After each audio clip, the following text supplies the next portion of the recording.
औज़ुबिल्लाहि समील अलीम मिनश्शैतानिर्रजीम बिस्मिल्लाहिर्रहमानिर्रहीम। तमाम नबियों के सरदार हज़रत मोहम्मद सल्लल्लाहु अलैहि वसल्लम और तमाम मज़ाहिब के सरदार दीन इस्लाम के पैरोकारों, सलामुन अलैकुम तिब्तुम। 10 अक्टूबर को हमारी गुफ्तगू जो है वो 92 नंबर तक जो है वो पहुँच गई और आज 22 दिसंबर है। 73 दिन जो हैं वो गुज़र गए और अब आपसे गुफ्तगू कर रहा हूँ। असल में ये जो बीच में गैप तवील आ गया, वजह उसकी जो है वो ये है, मैं पाकिस्तान चला गया। पहले पाकिस्तान जाने की तैयारी, बच्चों के पासपोर्ट ये बनाने में, उसके बाद वहाँ पाकिस्तान में जलसे, फिर उसके बाद श्रीलंका, कराची, पाकिस्तान के मुख्तलिफ़ शहर, इनमें जलसे रहे। श्रीलंका में जो है वो ख़ास तौर पर जाना तो बांग्लादेश भी था, लेकिन बांग्लादेश से ख़ास तौर पर ईमेल आई कि आप यहाँ अभी नहीं आएँ, इसलिए कि यहाँ काफ़ी मसाइल हैं। खैर, किस्मत में श्रीलंका था, मैं वहाँ पहुँचा। अनीस अशरफी साहब का मैं बहुत शुक्रिया अदा करता हूँ। पूरे ट्रिप में वो मेरे साथ रहे और उन्होंने मेरे क़याम का, ताम का और जितना भी जहाँ जाना था, आना था, सब वो मेरे साथ रहे। खुदा ताला उन पर ख़ास रहमतें जो है वो नाज़िल फरमाए। श्रीलंका में मुझे जो शौक़ था वो एडम्स पीक, आदम अलैहिस्सलाम की वो जो चोटी है,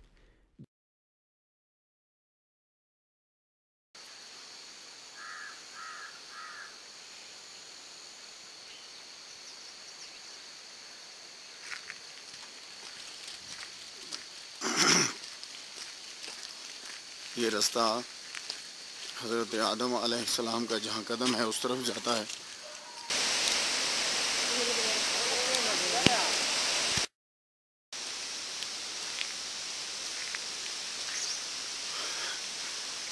ये सीढ़ियाँ हैं, रास्ते में जगह जगह स्टॉप बनाए हुए।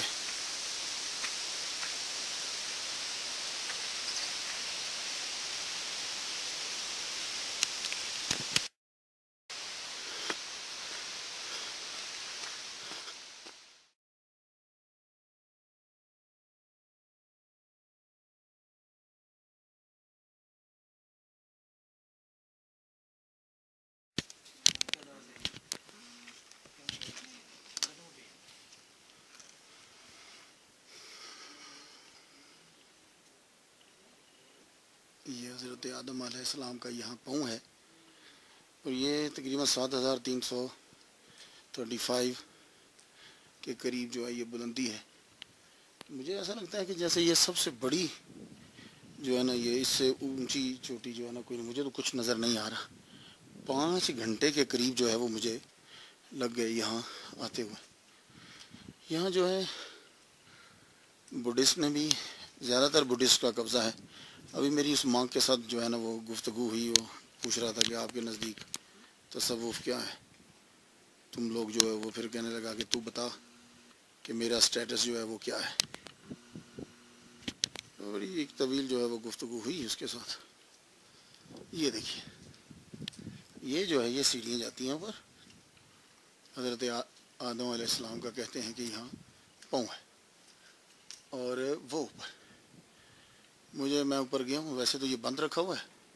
उस बंदे ने फिर मुझे कहा you are lucky, you can see, so I take a picture and saw the footprint of हज़रत आदम अलैहिस्सलाम। ये इतना बड़ा है कि ये नहीं कह सकते आप लोग ये जीसस का है या महात्मा बुद्ध का है। जितना ये बड़ा है उसे तो यही साबित होता है कि ये हज़रत आदम अलैहिस्सलाम का है।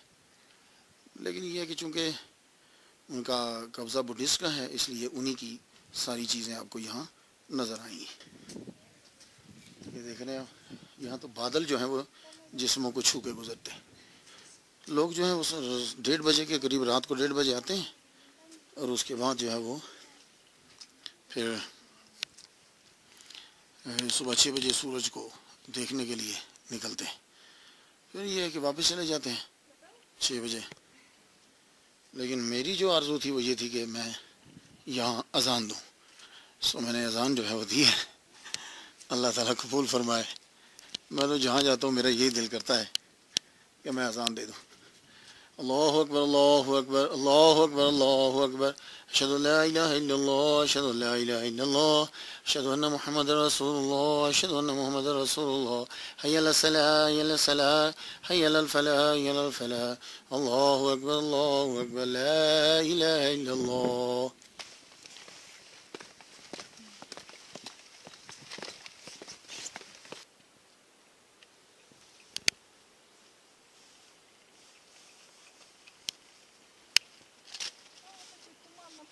Наплывает туман.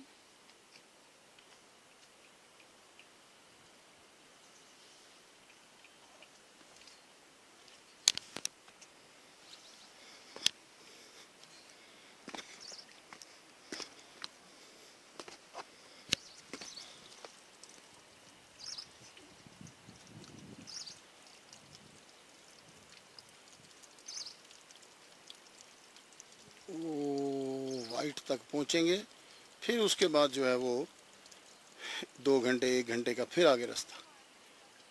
हुए अल्लाह सुभान अल्लाह सुभान अल्लाह सुभान अल्लाह सुभान अल्लाह सुभान अल्लाह सुभान तेरी कुदरत मालिक तेरा एहसान।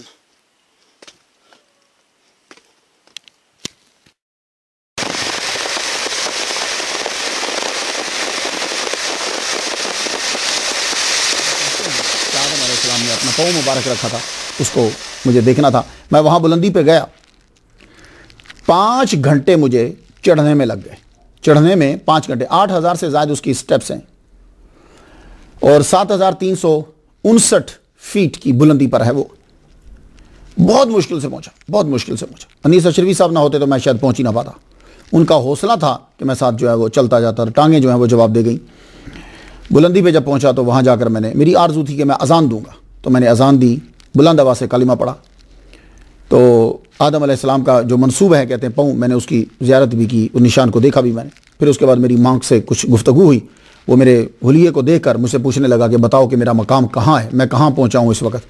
खैर एक तवील गुफ्तगू हुई। 4 घंटे नीचे उतरने में मुझे जो है वो लग गए, लेकिन जब नीचे उतरे तो फिर पाँव रखते थे तो रखा नहीं जाता था। 3-4 दिन फिर वहाँ जलसा भी था, जुमा भी पढ़ाया, जलसा भी किया। माशाल्लाह बहुत मोहब्बत दी श्रीलंका के लोगों ने। उसके बाद वहाँ मज़ारात की ज़ियारत भी मैंने की। शेख उस्मान रहमतुल्लाह अलैह के मज़ार पर गया, कुतुब श्रीलंका हैं। शेख अब्दुर्रहमान रहमतुल्लाह अलैह के मज़ार पर गया, कुतुब सैलानी। शेख अशरफ रहमतुल्लाह अलैह के मज़ार पर गया, और एक मज़ार जो है वो बिल्कुल जो है वो समंदर के किनारे पर था, वहाँ भी मैं गया। बहुत से मज़ारात पर गया। और एक बुज़ुर्ग जो हैं, जो शेख अब्दुर्रहमान कुतुब सैलानी रहमतुल्लाह अलैह जो हैं, सुनामी जब आया था तो सारा इर्द गिर्द का शहर जो है वो डूब गया था। तो नेवी जो सिंगली हैं, जो वहाँ के रहने वाले हैं नेवी के लोग, वो बताने लगे कि ये बाबा डंडा लेकर खड़े और पानी को यूं यूं पीछे कर रहे थे। सारा शहर डूब गया था, लेकिन इनका मज़ार जो है वो नहीं डूबा। मैंने वहाँ भी ज़ियारत की है। इसके अलावा और बहुत सारी जगहों पर गया। ख़ास तौर पर जो मुझे श्रीलंका के ट्रिप से जो अल्लाह ताला ने अता किया है, बुज़ुर्गों की कब्रों की ज़ियारत के बाद जो चीज़ दी है वो ये है, मुनव्वरी सिलसिला की खिलाफत भी मुझे वहाँ से मिली। वो अपने ही अशरफी सिलसिला के खलीफा हैं, उनसे ये सिलसिला मुनव्वरिया जो है, इसके जो बानी हैं वो शेख अब्दुल कादिर गिलानी रहमतुल्लाह अलैह के मुरीद थे। और शेख अब्दुल कादिर गिलानी रहमतुल्लाह अलैह ने उनको दुआ दी थी, तो अल्लाह ताला ने उनको 600 साल की उम्र अता फरमाई, और उनसे ये सिलसिला जारी अल्लाह ताला ने मुझ पर जो है वो करम फरमाया। आज हम जो गुफ्तगू कर रहे हैं, हाफिज़ुल हदीस इमाम अबू अब्दुल्ला मोहम्मद बिन यजीद अर-रबई अल-कज़वीनी अल-मरूफ इब्न माजा रहमतुल्लाह अलैह हाज़ा रहमतु मिन रब्बी गुफ्तगू 7 कम 100 पे जो है वो पहुँच गई। मैंने इमाम तिरमिज़ी रहमतुल्लाह अलैह के बाद इमाम इब्न माजा रहमतुल्लाह अलैह को इसलिए शुरू किया कि आप भी 209 हिजरी में पैदा हुए और इमाम नसाई से रहमतुल्लाह अलैह से 5 साल बड़े, इसलिए मैंने, और इमाम नसाई रहमतुल्लाह अलैह के ये उस्ताद भी हैं, इसलिए मैंने इनको इमाम नसाई रहमतुल्लाह अलैह से पहले बयान कर रहा हूँ। तारीख़ विलादत 209 हिजरी 824 ईस्वी। तारीख़ विसाल 273 हिजरी 22 रमज़ानुल मुबारक 20 फरवरी 887 ईस्वी। इस हिसाब से टोटल उम्र मुबारक आपकी तकरीबन 64 साल बनती है। अल्लाह अकबर जल्ला शान। इमाम आज़म अबू हनीफ़ा रहमतुल्लाह अलैह के विसाल से 59 साल बाद पैदा हुए, और आज 2015 में आपको दुनिया से गए हुए 1128 साल और 10 महीने के करीब हो चुके हैं। आपका मज़ार पुरअनवार कज़वीन मुल्क ईरान में है। आइए गुफ्तगू में इजाफा से पहले तौहीद का इकरार और इजहार करते हैं। कोई नबी, कोई वली, कोई जिन, कोई परी अल्लाह ताला के बराबर नहीं है। वलम यकुल्लहु कुफुवन अहद, कोई उसका हमसर नहीं है, मिसल नहीं है, बराबर नहीं है। अजीम सनद के साथ अजीम पयाम सुन लीजिए जो हमारा तरीका है और एक बरकत का एक अजीम सबब है। इमाम रिज़ा फरमाते हैं अपने वालिद मूसा काज़िम से सुनकर, वो बयान करते हैं अपने वालिद इमाम जाफ़िर से सुनकर, वो बयान करते हैं अपने वालिद इमाम मोहम्मद अल बाकिर से सुनकर, वो बयान करते हैं अपने वालिद इमाम ज़ैनुल आबिदीन से सुनकर, वो बयान करते हैं अपने वालिद गिरामी इमाम हुसैन से, वो बयान करते हैं अपने वालिद गिरामी मौला अली से, और मौला अली ने सुना मोहम्मद मुस्तफ़ा सल्लल्लाहु अलैहि वसल्लम से, और मोहम्मद मुस्तफ़ा सल्लल्लाहु अलैहि वसल्लम ने सुना जिब्रील अलैहिस्सलाम से, और जिब्रील अलैहिस्सलाम को अल्लाह ताला ने कहा जाओ ये मेरा मैसेज पहुँचा दो, और ये मैसेज हुजूर की ज़बान से अदा हुआ। आपने फरमाया कि रब कहता है इन्नी अनल्लाह ला इलाहा इल्ला अना फ़अबुदनी, मैं अल्लाह, मेरे सिवा कोई नहीं, मेरी ही इबादत करो। मन जान मिनकुम बिशहादतिन अल्ला इलाहा इल्लल्लाह बिखलासिन, जो ये गवाही लेकर आएगा रोज़े माशर कि अल्लाह के सिवा कोई माबूद नहीं है, खुलूस नियत के साथ, फ़दखल फ़ी हिस्नी, वो मेरे हिस्न में मेरे कले में दाखिल हुआ। और वमन दखल फ़ी हिस्नी आमन मिन अज़ाबी, और जो मेरे कले में दाखिल हो गया वो मेरे अज़ाब से महफूज हुआ। आइए इस इमाम के नाम से कुछ बरकत हासिल करें। आपका नाम अबू अब्दुल्ला मोहम्मद बिन यजीद अल-रबाई अल-कज़वीनी अल-मरूफ इब्न माजा रहमतुल्लाह अलैह। अबू अब्दुल्ला, अब्दुल्ला के बाप, तो अब्दुल्ला जो है वो आपके बेटे का नाम है और यही आपकी कुनियत है। आपका असली नाम जो है वो मोहम्मद है और वालिद गिरामी का नाम जो है वो यजीद है। इब्न माजा के वालिद गिरामी का नाम यजीद। यहां मुझे थोड़ा सा रुकना है ताकि मैं कुछ बात समझा पाऊं। ये यजीद जो है लफ्ज़ है, इसका माना क्या है? यजीद का माना तो बड़ा ठीक है। यजीद का माना ज़्यादा यजीद हो, वो बढ़ाएगा, मुजारे का सीका बना। इस्लाम में उस नाम को रखने की इजाज़त है जिसका माना अच्छा होता है, मगर कुछ नाम हैं कि माना के लिहाज से तो बुरे न थे, मगर वो जिस बंदे का नाम थे वो उस शख्स का किरदार बहुत बुरा हुआ और उसी आदमी का वो किरदार इतना मशहूर हो गया कि लोगों ने वो नाम रखना छोड़ दिया। वो बुरे आदमी की वजह से वो नाम नापसंदीदा बन गया। एक लफ्ज कई वजह से नापसंदीदा हो जाता है। लोग बुरे माना में लेते हैं इसलिए नापसंदीदा हो जाता है कि उसका माना जो है वो उस माशरे के अंदर वो माना बुरा है। जैसे बादशाह, लफ्ज तो अच्छा है ना, वो बादशाह, मुगल बादशाह, फलां बादशाह, फलां बादशाह, लेकिन अब जो है पाकिस्तान के अंदर, ख़ुसूसन पंजाब के अंदर, ये लफ्ज़ बादशाह जो है ये हम नहीं बोल सकते। क्यों? अब ये अजीब माना में इस्तेमाल हो रहा है। अदालत के अंदर एक वकील साहब ने जज को बादशाह कह दिया, जी आप तो बड़े बादशाह हैं। उसने कहा अब अगर तुमने ये लफ्ज़ यूज़ किया तो मैं तुम्हें फाइन कर दूंगा। क्यों? इसलिए कि बादशाह अब अच्छे माना में इस्तेमाल नहीं हो रहा। तो माशरे के अंदर जो लोग होते हैं वो लफ्ज को अच्छे माना में इस्तेमाल नहीं कर रहे, इसलिए नापसंदीदा हो गए। अब देखिए फजूल, ये फजूल जो है उर्दू के अंदर अजीब माना में इस्तेमाल होता है, हालांकि अरबी में ये बड़ा अच्छा लफ्ज है। फजल, फजूल, हल्फुल फजूल, हलफ है ना, हल्फुल फजूल। तो अब फजूल जब बड़ा फजूल आदमी है तो भाई, लेकिन हालांकि ये लफ्ज अच्छा है लेकिन उर्दू के अंदर अजीब लफ्जों माना में इस्तेमाल होने लगे। इसी तरह लफ्ज बशर है, बशर अच्छा है। अल्लाह ताला ने कहा इन्नी खालिकुम बशरम मिन तीन, मैं बशर बनाने लगा हूं। बशर लफ्ज अच्छा है, लेकिन क्या हुआ कि अब लोगों के ज़हनों के अंदर ये जो लफ्ज है ये अब बहुत सारों के लिए इस्तेमाल होने लगा। बंदा बशर,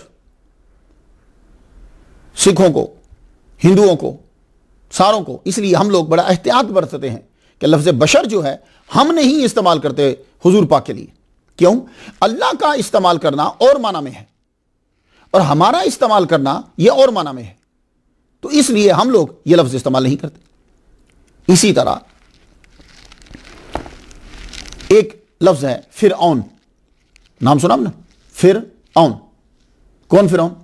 भाई ये टाइटल हुआ करता था जो इजिप्ट के बादशाह होते थे, उनका टाइटल होता था, जो भी बादशाह आता था नाम कोई और होता था, लेकिन उसके एंड पे फिरौन लगता था। तो क्या आप आज किसी को फिरौन कहेंगे? माना बड़े अच्छे हैं इसके। आप जानते हैं कि फिरौन का माना क्या है? ये जो लफ्ज़ फिरौन है, ये कदीम मिस्री जुबान में इसका माना होता था ग्रेट हाउस। कदीम मिस्री जुबान के अंदर ग्रेट हाउस। तो फिरौन का माना, ये फिरौन अरबी जुबान का लफ्ज़ नहीं है, ये हिब्रू से अरबी में दाखिल हुआ है। तो इजिप्ट के अंदर फिरौन ग्रेट हाउस को कहते थे। तो अब आप किसी का नाम फिरौन रख सकते हैं? नहीं। माना तो अच्छा है, लेकिन जिस बंदे का यह नाम था, वो बंदा जो है वो दुश्मन था हजरत मूसा अलैहिस्सलाम का। तो इसलिए आप फिरौन नाम नहीं रखते। नापसंदीदगी की वजह समझ में आई। इसी तरह हामान है, कुरान मजीद में आता है हामान। ये हामान भी जो है, ये भी फारसी जुबान से हिब्रू में आया, हिब्रू से फिर ये अरबी के अंदर दाखिल हो गया हामान। तो असली माना इसका वैसे खो गया है कि क्या है, मगर हिब्रू में अब इसका माना जो है टू बी अलोन। हामान का माना to be alone, to be truthful. तो हामान का माना तो अच्छा है, लेकिन क्या कोई इस लफ्ज को अब रखेगा? अपना नाम हामान रखेगा? To be alone, to be truthful नहीं रखेगा। क्यों? इसलिए कि ये जिस शख्सियत का नाम था वो दुश्मन थी नबी की। अब इसी तरह आगे चलिए आप, परवेज। ये जो परवेज नाम है, हमारे तसव्वुफ के अंदर सूफिया कराम वो अपना नाम परवेज नहीं रखते। क्यों नहीं रखते परवेज? परवेज इसका माना बड़ा अच्छा है। परवेज का माना, इसका माना होता है विक्टोरियस। तो लोग क्यों नहीं रखते परवेज अपना नाम? मेरे वालिद गिरामी फरमाया करते थे, तालिब हुसैन शाह रहमतुल्लाह अलैह फरमाते थे, परवेज जिसका नाम होता, कहते परवेज नाम नहीं रखो। क्यों? कहते हैं कि तसव्वुफ के अंदर सूफिया कराम, औलिया कराम जो है वो इस नाम को पसंद नहीं करते, इसलिए कि जब हुजूर सल्लल्लाहु अलैहि वसल्लम ने अपना लेटर बादशाहों को भेजा था, तो उसमें से एक परवेज भी था। ईरान के बादशाह को जब भेजा तो इस परवेज ने क्या किया कि हुजूर सल्लल्लाहु अलैहि वसल्लम के खत को फाड़ दिया। तो इसने फाड़ा था तो हमारे नबी के खत की तज़ीम नहीं की थी, इसलिए कोई आदमी अपना नाम परवेज नहीं रखे। बात मैं कुछ समझाना चाहता हूं आपको कि यजीद बहुत अच्छे लोगों का नाम था पहले, जैसे यजीद बिन क़अक़अ, वाक़या हर्रा से पहले मस्जिद नबवी में पढ़ते थे, इमाम नसाई के नज़दीक सिका मुहद्दिस है। यजीद बिन रोमान, यहया बिन माइन जैसे जरह व तादील के इमाम ने कहा है कि आप सिका थे। आपसे हदीस है, कान अन्नासु यकूमुन फी ज़मानी उमर बिन अल-खत्ताब, फी ज़मानी उमर बिन अल-खत्ताब बिसलासिन व इश्रीन रकातन फी शहर रमदान। हज़रत उमर रज़ियल्लाहु तआला अन्हु के दौर के अंदर बिसलासिन व इश्रीन रकातन फी शहर रमदान मुबारक के अंदर 23 रकात पढ़ी जाती थी, 20 तरावी और 3 वित्र। कितने बड़े? तो यजीद बिन रोमान से ये रिवायत है। बा यजीद बस्तामी, यजीद बिन हारून, यजीद बिन अब्दुल्लाह यमनी, ये इमाम इब्न माजा के उस्ताद हैं। तो यजीद जो नाम था ये बड़े बड़े अच्छे लोगों का नाम था। तो यजीद का माना बुरा नहीं, लेकिन आज के दौर के अंदर और मीडिया ने इतना फिर किया कि एक शख्स गुजरा यजीद, तो ये नाम अच्छे बंदों का था, मगर यजीद बिन मुआविया एक ऐसा आदमी आया 61 हिजरी में, इमाम हुसैन रज़ियल्लाहु तआला अन्हु को इसने शहीद किया। मस्जिद नबवी में इसकी फौज जो है वो आई और मस्जिद नबवी के अंदर घोड़े बांधे गए, मस्जिद नबवी की बेहुरमती की गई। 3 दिन तक जो है इसकी फौज ने मस्जिद नबवी में अजान नहीं होने दी। सहाबा कराम को शहीद किया गया और मदीना शरीफ की औरतों की इज्जतों को लूटा गया और खाना काबा के अंदर इसकी फौज ने संगबारी की। वहां जो है वो टूट फूट हुई, खाना काबा की दीवारों को नुकसान पहुंचा। इसमें हजरत इस्माइल अलैहिस्सलाम का मेंढा जो है उसके सींग वहां पड़े हुए थे, उस सींग को आग लग गई। इमाम हुसैन रज़ियल्लाहु तआला अन्हु को तो जूं जूं वाक़या करबला को शोहरत मिली, तो ये जो शख्स था यजीद, जब इसका किरदार लोगों के सामने आया तो अब यजीद नाम रखना जो है वो नापसंदीदगी की अलामत, ये अब नाम नापसंदीदा हो गया। बात आपकी समझ में आई? तो कुछ नाम के माना तो अच्छे होते हैं, लेकिन वो जिसके नाम हो, जिसका नाम था वो उसका किरदार अच्छा नहीं था, या उससे कोई ऐसी बड़ी मिस्टेक, गलती हुई, ऐसा जुर्म हुआ कि लोगों ने वो नाम रखना छोड़ दिया। तो आज के दौर के अंदर तो किसी को गाली देनी हो या बुरा कहना हो तो लोग कहते हो तू तो यजीद है, ठीक है, इतना जो है ये नाम बुरा हो गया। मगर अरब का ये कहना है, वो कहते हैं कि यजीद जो है ये नाम रखना बुरा नहीं है। उनसे पूछा गया, जी अरब वालों तुम क्यों कहते हो कि यजीद नाम रखना बुरा नहीं है? कहने लगे, देखो अगर जुल्म और कत्ल जैसी सिफात की वजह से अगर कोई नाम बुरा हो जाता है, यानी किसी शख्स का नाम है और उससे कत्ल का गुनाह सरजद हुआ, कोई जुल्म सरजद हुआ, तो इस वजह से उसका नाम जो है वो बुरा हो गया, तो फिर बताओ कि हजरत अली के कातिल का नाम क्या है? बात कुछ समझ में आई आपके? कि फिर बताओ कि हजरत अली के कातिल का नाम क्या है? अब्दुर्रहमान इब्न मुलजम। तो हजरत अली के कातिल का नाम अब्दुर्रहमान है, तो कहते हैं कि बताओ हजरत इमाम हुसैन का कातिल यजीद और मौला अली उनके वालिद गिरामी का, इमाम हुसैन के वालिद गिरामी मौला अली का कातिल अब्दुर्रहमान। तो अगर यजीद नाम रखना बुरा है तो फिर अब्दुर्रहमान नाम रखना भी बुरा होना चाहिए, क्योंकि बाप का कातिल है। यह उनकी दलील है। तो इमाम इब्न माजा रहमतुल्लाह अलैह के वालिद गिरामी का नाम जो है वो यजीद है। तो यजीद नाम जो है वो लोग जिन्होंने रखा वो इसलिए रखा कि वो कहते हैं कि अगर किसी आदमी का नाम यजीद था तो जुल्म और कत्ल जैसी सिफात सादिर हुई तो फिर तो अब्दुर्रहमान नाम रखना भी मना हो जाएगा, क्योंकि अब्दुर्रहमान ने मौला अली शेर खुदा रज़ियल्लाहु तआला अन्हु को जो है वो शहीद किया। दोनों में दम है, लेकिन जब आपके पास और बहुत सारे नाम हैं तो फिर आज के दौर में यजीद नाम रखने का मतलब क्या है? अर-रबाई, आप अजमी थे, अक़द विला की वजह से आप रबाई कहलवाए, कबीला रबिया की तरफ निस्बत की वजह से। कहते हैं कि जितने भी मुहद्दिसीन हैं इनके साथ जिस कबीले का नाम आता है ये हैं अजमी, लेकिन ये अक़द विला की वजह से उस कबीले में शामिल हो गए हैं और फिर उस कबीले का नाम जो है वो इस्तेमाल होता है। ये बात कहते हैं सारे जितने आइमा। कज़वीनी, इमाम इब्न माजा रहमतुल्लाह अलैह के नाम के साथ कज़वीनी आता है। ये कज़वीन क्या है? कज़वीनी, कज़वीन शहर का रहने वाला, ये कज़वीन शहर का नाम है। हम आम जुबान में शहर बोल देते हैं क्योंकि हमारे यहाँ राय जी है प्रोनाउंसिएशन। वैसे अगर आप लोग अरबी बोल रहे हो तो फिर आप शहर कहेंगे, शहर महीना, शहर महीना भी कहते हैं और शहर शहर को भी, सिटी को भी बोलते हैं। तो ये कज़वीन शहर के रहने वाले थे। चूंकि आपकी विलादत कज़वीन में हुई इसलिए कज़वीनी कहलवाए। और कज़वीन जो है यह मौजूदा मुल्क ईरान का शहर है और रै से 81 किलोमीटर दूर है। जब हजरत उस्मान गनी रज़ियल्लाहु तआला अन्हु के दौर में रै के गवर्नर बने बरा बिन आज़िब रज़ियल्लाहु तआला अन्हु, तो उनके जरिए से इस्लाम की रोशनी जो है वो कज़वीन में पहुंची थी। ये बात याद रखें। तो यहां से लोग जो है वो गए और उन्होंने जाकर इस्लाम को फैलाया। इब्न माजा, ये बहुत नाम मशहूर है। आपकी किताब का नाम भी इब्न माजा और आपको भी इब्न माजा कहा जाता है। बाकी सारे नाम जो हैं वो तहकीक में चले गए, शोहरत में इब्न माजा आया। तो इब्न माजा का माना क्या है? बाजार माजा का बेटा। तो ये माजा क्या है? तो कहते हैं कि माजा की जो ता है ये ताए तानीस है, इब्न माना बेटा, मगर मुजाफ अलैह से बहुत ज्यादा ताल्लुक हो जाए तो उसकी बिना पर भी उसको इब्न कहा जाता है। बहुत ज्यादा ताल्लुक हो जाए मुजाफ अलैह के साथ, है ना? मसलन जो हर वक्त किताबें पढ़ता रहता है तो क्या बोलते हैं हम? इब्नुल कुतुब, किताबों का बेटा। तो किताबों का कोई बेटा तो नहीं होता, लेकिन चूंकि किताबों के साथ बहुत ज्यादा ताल्लुक है, बहुत ज्यादा साथ है, ज्यादा वक्त उनके साथ गुजरता है, तो कहते हैं इब्नुल कुतुब। इसी तरह कुरान मजीद में एक इस्तिलाह है वब्नुस सबील, रास्ते का बेटा।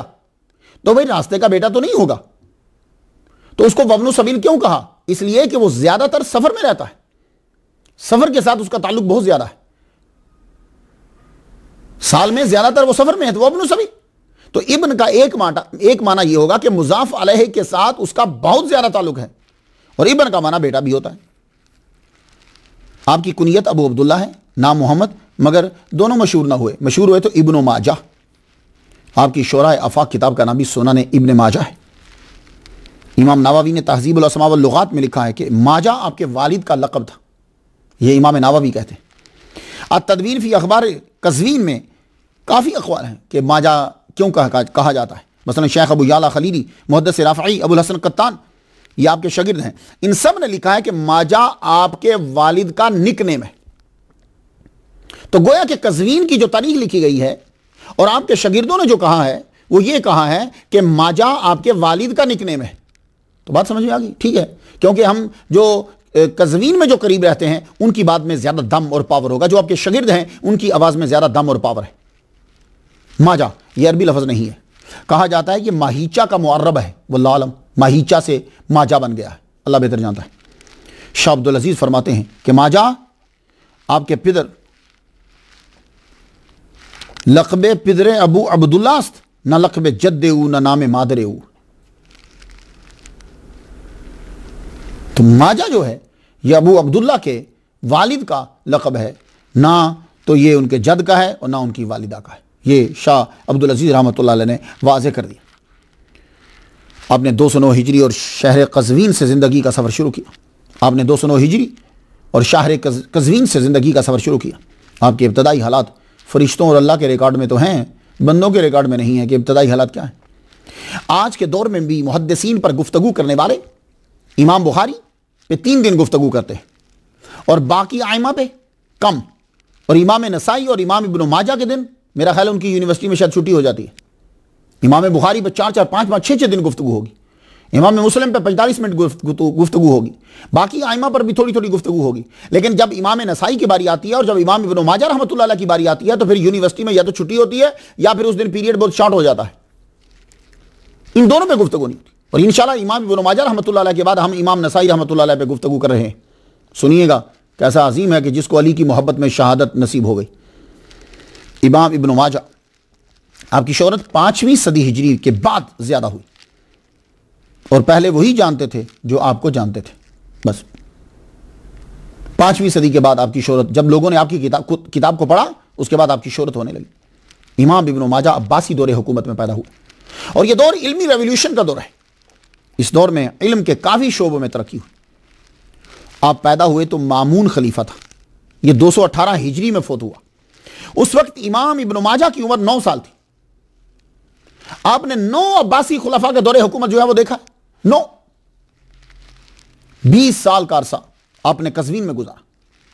वहां के असातिज़ा से आपने वक्फा से उलूम सीखे। कज़वीन में आपके असातिज़ा थे उमर बिन राफ़े बाजाली। ये अक्सर उर्दू के अंदर प्रोनाउंसिएशन यानी ऊपर ज़ेर ज़बर नहीं होती, तो ये बाजाली लफ्ज़ है। उमर बिन राफ़े बाजाली, अबुल हसन अली कज़वीनी, अबू सुलेमान इस्माइल बिन तौबा कज़वीनी रहमतुल्लाह अलैह, अबू मूसा हारून बिन मूसा बिन हिब्बान तमीमी रहमतुल्लाह अलैह, अबू बकर मोहम्मद बिन अबी खालिद यजीद कज़वीनी रहमतुल्लाह अलैह। ये लोग आपके असातिज़ा थे कज़वीन के अंदर। आपने भी अपने से पहले जो आइमा है या उस दौर के जो हैं उनकी पैरवी करी है। हदीस, तफसीर, तारीख, इसमें महारत हासिल की। यह बहुत जरूरी है। अगर आप लोग हदीस बयान करना चाहते हैं तो तारीख तो बहुत जरूरी है, तारीख बहुत जरूरी है,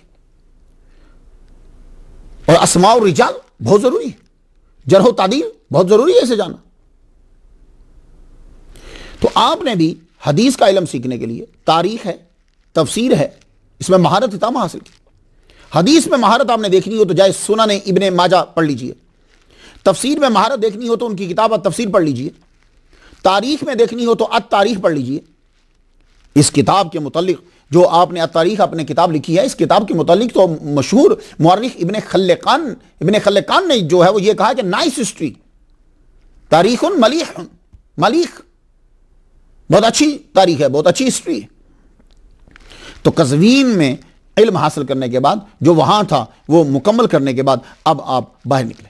जैसा कि औलिया कराम का तरीका है, सूफिया का तरीका है, उलमा का तरीका था। भाई सूफिया का और औलिया उलमा का तरीका एक ही बराबर ही था, ये दोनों अलग अलग नहीं है। पहले तसव्वुफ और इल्म ये बिल्कुल बराबर है, इकट्ठे पढ़ाए जाते थे, इकट्ठे पढ़ाए जाते थे। जो वो पढ़ते जाते थे साथ साथ उसको अमल में लाते जाते थे। बस यही तो तसव्वुफ है कि जो कुरान और हदीस में है उसको अमल के अंदर ले आओ। तो जो अल्लामा है वो सूफी है, जो सूफी है वो अल्लामा है। तो मरूर जमाना जिस तरह हर चीज में बिगाड़ आया, इस तरह इस शोबे में भी बिगाड़ आ गया। अक्सर लोग पीरों के बारे में बड़े बड़े क्लिप बनाते हैं, वो सब लोगों ने जैली खुद बनाए होते हैं। यह बहुत बड़ी साजिश है। $2 बिलियन लगता है सालाना तो उसमें से अगर आपने 2-3 लाख की एक क्लिप बना दिया जाली तो क्या फ़र्क पड़ता है। हाँ, तो सूफिया किराम के बारे में क्या क्या जहर उगला जाता है, तो इसलिए आप लोग परेशान ना हुआ करें। लेकिन एक बात याद रखें कि सिर्फ पीरों में बिगाड़ नहीं आया, मौलवियों में बिगाड़ आया है। जब कभी कोई ऐसा ग्रुप अमीर हो जाएगा कि जिसके पास सालाना $2 बिलियन हों और वो मौलवियों के खिलाफ हो, तो फिर देख लीजिएगा कि यूट्यूब के ऊपर इसी तरह मौलवियों के खिलाफ क्लिप पाएंगे, या मौलवियों के हुजरों की बातें, मौलवियों के बाहर की बातें, मौलवियों का क्या किरदार है वो फिर बाहर आएगा। तो क्या सारे लोग फिर मौलवी बनना छोड़ देंगे, कहेंगे कि मौलवी खराब होते हैं, फिर डाकू बनाना शुरू कर देंगे? नहीं, फिर उस निजाम की तस्हीह करेंगे, बुराइयां निकालेंगे अंदर से। सियासत कितनी पकीजा होती थी, तो जो जो वक्त गुजरा, तो क्या आज सियासतदान आजकल के ठीक हैं? इतने बड़े फ्रॉड तो कभी वली पीरों ने नहीं लगाए होंगे, मौलवियों ने नहीं लगाए होंगे, जितने बड़े बड़े फ्रॉड जो हैं वो सियासतदान लगाते हैं। तो आप लोगों ने क्या सारे सियासतदानों को मार दिया है? क्या सियासत को जो है वो बिल्कुल छोड़ दिया है, या उनकी इज्जत करनी छोड़ दी है? ना, मौलवी सबसे करीब होता उनके। तो हर शोबे में बिगाड़ आ गया है। कोई ऐसा शोबा, अगर आप क्लिप बनाते हो ना पीरों के, तो फिर हर बंदे के क्लिप बनाओ। औरतों में भी बिगाड़ आ गया है, मौलवियों में बिगाड़ आ गया, राइटर्स में बिगाड़ आ गया, सियासतदानों में बिगाड़ आ गया, बिजनेसमैनों में बिगाड़ आ गया है, हर एक में बिगाड़ आ गया है। और फिर हर मजहब के जितने भी आगे शोबे हैं, उन शोबों में बिगाड़ आ गया है। फिर हर एक का क्लिप बनेगा। तो होता क्या है कि जो हाई होता है, अमीर होता है, बड़ा होता है, वो छोटे दुश्मन का क्लिप और इस तरह की चीजें, स्टोरीज बनाकर फैलाते रहते। तो तसव्वुफ क्या था? वो जो मुहद्दिसीन हैं ये सूफिया थे, ये फुकहा ये सूफिया थे। वो जो पढ़ते थे उसको अमल में लाते थे। इसी को तो तसव्वुफ कहते हैं कि जो तुम पढ़ो उसको अमल में लेकर आओ। तो औलिया किराम भी सफर करते, इसी तरह उलमा भी सफर करते। अब इमाम इब्न माजा रहमतुल्लाह अलैह अब सफर के लिए निकले। सफर जब फिर इल्म हासिल होता है। अब मैं जाता हूं, मेरी बड़ी कोशिश रहती है, हम मैं क्या करूं कि मुझे यहां नमाजें पढ़ाना पड़ती हैं, तकरीरें करना पड़ती हैं, या मैं जब अल्लाह ताला मुझे कभी आज़ाद कर देगा, मेरा अपना मरकज़ हो जाएगा, तो मेरा काम ही है, मैं पूरी दुनिया में जाऊंगा। जहां जहां औलिया किराम के मज़ारात हैं, मैं वहां जाकर हिस्ट्री को इकट्ठा करूंगा और अपने चाहने वालों को उनकी करामात और अपने चाहने वालों को उनकी तालीमात आम करूंगा। मैं अभी मुझे चाइना के अंदर जाना है। चाइना में 6ठी जनरेशन है और वहां औलिया के मज़ार हैं, मुझे जाना है, वहां भी जाना है इंशाअल्लाह रहमान। अभी हांगकांग से मुझे असद सदीकी साहब जो है, बड़े अल्लामा हैं वहाँ के, कहने लगे कि आप 27 को आइए हांगकांग में तकरीर कीजिए, हम आपको लेके जाते हैं। लेकिन क्या करूं कि मैं अभी श्रीलंका से और पाकिस्तान से हो आया। तो औलिया कराम और उलामा सेम हैं, इनमें फर्क नहीं है। जो सच्चा आलिम होगा वो सच्चा सूफी होगा, और जो सच्चा सूफी होगा वो सच्चा अल्लामा होगा। इब्न माजा अब ये सफर के लिए निकले, अब मजीद नॉलेज हासिल करना है। अब आपने सफर किया और उस सफर के अंदर क्या कि मुझे हदीस लेना। आपकी उम्र उस वक्त 20 साल थी। खुरासान, मिस्र, शाम, इस्फहान, रमला, बल्ख, बैतुल मुकद्दस, दिमश्क, मर्व, निशापुर, रहावाज।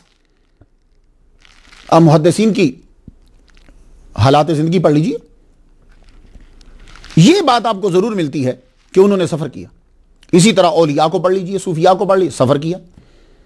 औलिया सफर करते थे, उस मुल्क में जाओ, उस मुल्क में जाओ, उस मुल्क में जाओ, और अपने पैसे खर्च करके जाते थे। यह नहीं होता था कि उनके पैसे लेंगे, ना ना ना, अपने पैसे खर्च करके जाएंगे। हज़रत रहमत मेरा भी। अब ये लोग जो दूर दराज सफर करते थे इसलिए कि ताकि आला असनाद मिल जाए, यानी उस आदमी से खुद सुने जिसने हदीस को बयान किया, और अगर वो नहीं मिला तो उसके जो क्लोजेस्ट जो शागिर्द है उससे हम सुन लें जाके, और अगर शागिर्द से सुनी है तो हमें उस्ताद मिल जाए। मैं एक मिसाल देता हूं आपको। अबू क़ल्लाबा अब्दुल्लाह इब्न ज़ियाद अल-बसरी रहमतुल्लाह अलैह, 104 हिजरी में इनका विसाल हुआ। फरमाते हैं मैं मदीना में 3 दिन इसलिए रुका रहा कि मुझे एक साहब से हदीस सुनना थी। 3 दिन तक मदीना शरीफ में रुककर इंतजार किया कि हदीस सुनना है। उन आइमा जैसा अब कोई नहीं हो सकता। उन्होंने सब काम मुकम्मल कर दिया है, हदीसों की जांच पड़ताल कर दी है, अब दोबारा जांच पड़ताल की जरूरत नहीं है। हां, यह हो सकता है आज के दौर में कि तुम अपने अकीदे के मुताबिक जांच पड़ताल करना शुरू कर दो, और जो तुम्हारे फिरके की हदीस ना हो तुम कह दो कि यह बिल्कुल ज़ईफ है। आज के दौर में अब खत्म, उनसे बड़ा अल्लामा अब नहीं आएगा। उन्होंने जरह तदील के अंदर डन कर दिया है, ये बात याद रखिएगा, उन्होंने डन कर दिया है और आखिर में मुकम्मल हो गई है बात। आज के दौर में अब आके कोई नहीं कह सकता ये हदीस ज़ईफ है, मैं नया काम करना शुरू करने लगा हूं। नहीं, ऐसा नहीं होगा। वो ये हो सकता है कि अपने फिरके से जो मैच नहीं करती उसको बोलता जाए ये ज़ईफ है, ज़ईफ है, ज़ईफ है, ये काम हो सकता है, और ये तो आखिर तक चलता रहेगा। ये तो कुरान मजीद में भी लोग कर रहे हैं ना, हालांकि कुरान मजीद की आयत मुकम्मल, लेकिन आज के दौर में भी हो रहा है भाई नहीं ये आयत का मतलब ये है, ये आयत का मतलब ये है। तो इसी तरह चलता रहेगा, इसी तरह हदीसों में चलता रहेगा। अबुल अलिया कहते हैं कि मुझे एक हदीस मिली, मगर मैं तकीदे मजीद यकीन मुहकम के लिए मदीना गया, सिर्फ उस एक हदीस को सुनने के लिए। हालांकि वो मुझे याद थी, मैंने सुन ली, लेकिन यकीन मजीद तकीद के लिए मैं फिर मदीना गया कि रावी के मुंह मुबारक से मैं उस हदीस को सुनूं। तो ये जो सफर में औलिया कराम और सूफिया कराम जो जाया करते थे, उसका मकसद क्या होता था? उसका मकसद होता था कि उनके साथ रहकर अखलाकियात वो भी आ जाएं और उनके साथ रहकर इल्म जो है वो हमें हासिल हो। तो असातिज़ा के साथ कैसे रहना है, उस्ताद के साथ कैसे रहना है, यह हमें हज़रत मूसा और खदिर अलैहिस्सलाम के वाक़े में मिल जाएगा। मूसा अलैहिस्सलाम और खदिर अलैहिस्सलाम के वाक़े को पढ़ने के बाद कुछ लोगों को यह मालूम होता है जैसे हज़रत मूसा अलैहिस्सलाम बड़े जल्दबाज थे या मूसा अलैहिस्सलाम को कुछ पता नहीं था। हरगिज़ ऐसा नहीं है। इसके अंदर बहुत सारे मामलात हैं, इतराफ़ात हैं, इतराज़ात हैं और मामलात हैं इस वाक़े के अंदर। जो आदमी गहरा जाएगा उसको चीज़ आती जाएगी। अब ज़रा समात कीजिए वो दलील कि जिस पे मैं हज़रत को हज़रत खदिर अलैहिस्सलाम कह रहा हूँ, वो दलील सुन लीजिए। मूसा अलैहिस्सलाम ने जब उनसे ये कहा, हल अत्ताबिउका अला अन तुअल्लिमनी मिम्मा उल्लिमत रुश्दा, क्या मैं आपके साथ रह सकता हूं ताकि आप मुझे सिखाएं वो जो आपको अल्लाह ने सिखाया है। अला अन तुअल्लिमनी, मुझे तालीम दें। तो यह बात याद रखिएगा, नबी से बढ़कर किसी के पास इल्म नहीं होता उसके दौर में। यह बात ज़हन में बिठा लीजिए, नबी से बढ़कर। नबी इल्म में अपने दौर के तमाम उम्मतियों में सबसे ज्यादा होता है। हां, अगर उसके बराबर में कोई और नबी है तो वो अलग बात है, क्योंकि नबी जो है वो उसका उम्मती नहीं है। तो अब मूसा अलैहिस्सलाम के बराबर में खदिर अलैहिस्सलाम जो है, अगर मूसा अलैहिस्सलाम उनसे ये कह रहे हैं अला अन तुअल्लिमनी मिम्मा उल्लिमत रुश्दा, तो फिर इसका मतलब यह हुआ कि खदिर अलैहिस्सलाम जो है ये नबी हैं, क्योंकि उम्मती का इल्म ज्यादा नहीं हो सकता। तो आगे से हज़रत खदिर अलैहिस्सलाम क्या कह रहे हैं? फरमाते हैं इन्नका लन तस्तती माई सबरा, आप मेरे साथ नहीं रह सकते, आप एतराज़ात करोगे, आप जल्द पूछोगे। अब इसका सब्र नहीं कर सकोगे मतलब ये नहीं है कि आप जल्द पूछोगे। लेकिन इस वाक़े से यह बात समझ में आ गई कि जब आप किसी के साथ जा रहे हो तो फिर कैसे रहना है, यह आपको हज़रत मूसा और खदिर अलैहिस्सलाम के वाक़े से यह बात मिल जाएगी। आपके चंद असातिज़ा का मैं जिक्र करना चाहता हूं, उससे मालूम हो जाएगा कि इस इमाम को भी फैज़ हज़रत इमाम आज़म नुमान बिन साबित रहमतुल्लाह अलैह से हासिल है। यह एक ख़ास चीज़ है जो मैं आपके गोश गुजार कर रहा हूं उन सूफिया के तज़किरे के अंदर कि जिनको लोग मुहद्दिसीन कहते हैं। यह सूफिया का वो ग्रुप है कि जिन्होंने हदीस को जो है वो अपना टॉपिक बना लिया। यह वो सूफिया का ग्रुप है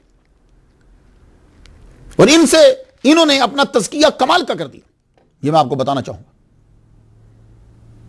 अब देखिए, आप अब्दुल्ला बिन मोहम्मद बिन अबी शैबा अल-कूफी, ये इनके असातिज़ा में से एक उस्ताद बताना चाहता हूं मैं आपको। इनका विसाल 235 हिजरी में हुआ। उस वक्त इमाम इब्न माजा रहमतुल्लाह की उम्र 26 साल थी। इमाम ज़हाबी का कौल अल-काशिफ जिल्द पहली सफ़ा 593, अल्लामा जलालुद्दीन सुयूती रहमतुल्लाह का कौल तबक़ातुल हुफ़्फ़ाज़ जिल्द पहली सफ़ा 192, उस पर लिखा है कि आपने इब्न मोहम्मद बिन अबी शैबा से रिवायत ली। तो इमाम इब्न माजा शागिर्द हुए अब्दुल्ला बिन मोहम्मद बिन अबी शैबा के, ये शागिर्द थे इमाम अब्दुल्ला बिन मुबारक के, ये शागिर्द थे इमाम आज़म अबू हनीफा नुमान बिन साबित रहमतुल्लाह अलैह। तो इमाम इब्न माजा के पास भी जो फैज़ पहुंचा है वो हज़रत इमाम आज़म नुमान बिन साबित रहमतुल्लाह अलैह का। तो मालूम हुआ कि इब्न माजा इमाम अबू हनीफा रहमतुल्लाह अलैह के शागिर्द के शागिर्द के शागिर्द। इमाम महमूद बिन गैलान मरवजी, इनका विसाल हुआ 239 हिजरी में। उस वक्त आपकी उम्र थी 30 साल। तहज़ीबुल कमाल जिल्द 27वीं सफ़ा 307, तबक़ातुल हुफ़्फ़ाज़ जिल्द पहली सफ़ा 21 पे है कि इब्न माजा ने आपसे रिवायत ली। इमाम इब्न माजा शागिर्द थे इमाम महमूद बिन गैलान के, ये शागिर्द थे इमाम अब्दुल रज़ाक के, और ये शागिर्द थे इमाम अबू हनीफा रहमतुल्लाह अलैह के। इस तरह तुरक से भी इमाम अबू हनीफा रहमतुल्लाह इब्न माजा के भी पड़दादा उस्ताद लगे। हारून बिन अब्दुल्ला बज़्ज़ाज़, इनका विसाल हुआ 243 हिजरी में। उस वक्त इमाम की उम्र थी 34 साल। तहज़ीबुल कमाल 30वीं जिल्द सफ़ा 97 इब्न माजा ने हारून बिन अब्दुल्ला बज़्ज़ाज़ रहमतुल्लाह से, उन्होंने फुज़ैल बिन दुकैन से रिवायत की। तो अल्लामा इब्न हजर अस्क़लानी रहमतुल्लाह अलैह ने तहज़ीब व तहज़ीब जिल्द 11वीं सफ़ा 9 पे लिखा है कि इब्न माजा ने आपसे रिवायत ली है। तो इमाम इब्न माजा शगिर्द हुए हारून बिन अब्दुल्लाह बज़्ज़ाज़ के, ये शगिर्द थे इमाम फजल बिन दुकैन रहमतुल्लाह अलैह के, और ये शगिर्द थे इमाम आज़म नुमान बिन साबित रहमतुल्लाह अलैह के। यहां से भी फैज़ आपको, इस जरिए से भी फैज़ पहुंच रहा है इमाम इब्न माजा रहमतुल्लाह अलैह को। अब्बाद बिन यकूब असदी रहमतुल्लाह अलैह, इनका विसाल 250 हिजरी में हुआ। उस वक्त इमाम इब्न माजा की उम्र 41 साल थी। अल्लामा इब्न हजर अस्क़लानी रहमतुल्लाह अलैह का तहज़ीब व तहज़ीब जिल्द 5वीं सफ़ा 95 पे कौल है कि इमाम अब्बाद बिन यकूब से इमाम बुखारी, इमाम तिरमिज़ी और इमाम इब्न माजा ने रिवायत की है। तो इमाम इब्न माजा शगिर्द हुए अब्बाद बिन यकूब असदी के, और ये शगिर्द थे अब्बाद बिन अव्वाम रहमतुल्लाह अलैह के, और ये शगिर्द थे इमाम आज़म नुमान बिन साबित रहमतुल्लाह अलैह के।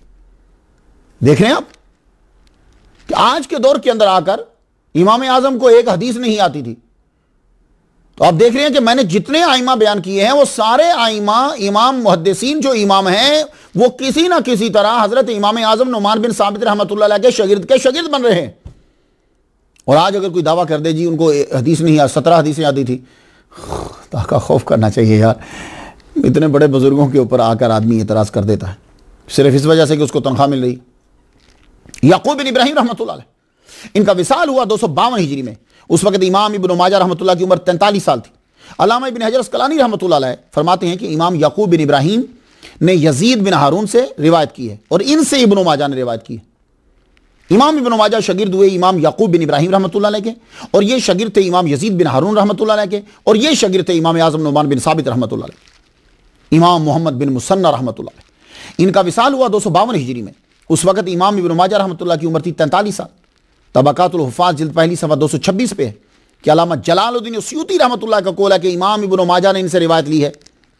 इब्न माजा शगिर्द हुए इमाम मोहम्मद बिन मुसन्ना के, और ये शगिर्द इमाम मक्की बिन इब्राहिम के, और ये शगिर्द इमाम आज़म अबू हनीफा रहमतुल्लाह अलैह के। बात कुछ समझ में आई आपके? ये एक बेहतरीन चीज़ है कि जो स्कॉलर्स हैं, जो तुलाबा हैं, जो खुतबा हैं, उन्हें मैं देना चाहता हूँ। और मैं ये चाहूँगा कि जितने मेरे भाई हैं, मैं एक अदना सा तालिब इल्म हूँ, कोई इतना बड़ा मेरे पास इल्म नहीं है, लेकिन दुआ है उस्तादों की। ये चीज़ आप लोगों ने याद करना है, ये चीज़ याद करना है कि आइमा किराम जो हैं वो इमाम आज़म नुमान बिन साबित रहमतुल्लाह अलैह से किस तरह फैज़ ले रहे हैं। आप सफ़र करते, लोग तो कहते हैं ना भाई सफ़र मत करो, 3 शहरों के अलावा सफ़र मत करो। तो मैं जब मराको गया तो मैंने एक बंदे से पता पूछा, मोहम्मद बिन सुलेमान जज़ूली रहमतुल्लाह अलैह का, कुतुबिया मस्जिद के बाद, क्या उसने मुझे ये हदीस सुना दी। कहने लगा जी हुजूर ने फरमाया कि कहीं सफ़र नहीं करो 3 मस्जिदों के अलावा। तो मैंने कहा अभी आप कहाँ जा रहे घर? तो मैंने कहा नहीं सफ़र करो, हुजूर ने फरमाया 3 मस्जिदों के अलावा सफ़र नहीं करो। क्या क्या क्या एक्सप्लेनेशन करी है? हालांकि हुजूर सल्लल्लाहु अलैहि वसल्लम ने फरमाया कि मैं तुम्हें मना किया करता था, जाओ कबूर की जियारत करो, फ़इन्ना तुज़हिदु फ़िद दुनिया व तुज़क्किरु फ़िल आखिरा। ये इब्न माजा के अंदर भी आती है। तो अब यहां कैद नहीं है कि तुम्हें सिर्फ अपने मोहल्ले की कब्र देखनी है। कुन्तु नहीतुकुम अन ज़ियारतिल क़ुबूर अला फ़ज़ूरूहा, मैं तुम्हें रोका करता था कब्रों की ज़ियारतों से, जाओ जाके कब्रों की ज़ियारत करो। अब ये हदीस को नहीं पढ़ता। तो अगर हुजूर ने फरमाया कि 3 मस्जिदों के अलावा कहीं सफ़र नहीं करना, तो आप कोई भी बंदा अपने घर में ना जाए, कोई बंदा अपने ऑफिस में ना जाए, कोई बंदा अपने स्कूल में ना जाए, कोई बंदा कहीं ना जाए, क्योंकि हुजूर ने कहा कि 3 मस्जिदों के अलावा सफ़र नहीं करो। ये क्या तर्जमा हुआ?